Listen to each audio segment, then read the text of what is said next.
অনুষ্ঠান বাড়ি কিংবা বাড়িতে শেষ পাতে রসনা তৃপ্তি পরিপূর্ণ করতে জুড়ি মেলা বড়ই ভার। সব থেকে ভালো টেস্টের চাটনি কিভাবে বানাবেন তার জন্য রইল অভিনব কৌশল। 300 গ্রাম টমেটো স্কিনে দেখানো প্রসেসে ধুয়ে টুকরো করে কেটে নিন। এবার 30 ml সর্ষের তেল মিডিয়াম হিটে গরম হলে তাতে 2টো শুকনো লঙ্কা, 1 চা চামচ পাঁচফোড়নের ফোড়ন দিয়ে 2 থেকে 3 মিনিট ফ্রাই করার পর কাটা টমেটোর টুকরো 1 চা চামচ লবণ মিশিয়ে 4 থেকে 5 মিনিট কষিয়ে ঢাকা চাপা দিয়ে আরও 3 থেকে 4 মিনিট কুক করে ভালো মতো গলিয়ে ম্যাশ করে দিন। এবার এর মধ্যে 150 গ্রাম চিনি ও 50 গ্রাম খেজুরের গুড়ের পাটালি গুঁড়ো করে অ্যাড করে 4 থেকে 5 মিনিট কুক করে নিন। চিনি গুড় ভালো মতো মিশে গেলে এর মধ্যে কিছু কাজু, কিশমিশ, খেজুর, কালো আঙুর, সবুজ আঙুর মিশিয়ে আরও 4 থেকে 5 মিনিট স্টিয়ার করে কুক করে ডেনসিটি গাঢ় হয়ে জেলির আকার হলে এতে 2 চা চামচ তেঁতুলের কাপ মিশিয়ে স্টিয়ার করে আরও 2 থেকে 3 মিনিট কুক করে এর মধ্যে 6-7 কমলা লেবুর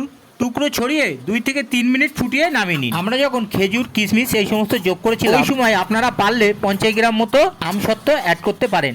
এটা আমাদের বাড়িতে অ্যাভেলেবল ছিল না, তাই আমরা দিতে পারি। এবং একদম শেষে যখন কমলা লেবু অ্যাড করলাম ওই সময় কিছু ডালিমের দানাও অ্যাড করতে পারেন, সেটাও আমাদের বাড়িতে অ্যাভেলেবল ছিল না। This mixed fruit chutney recipe is brought to you by Selim.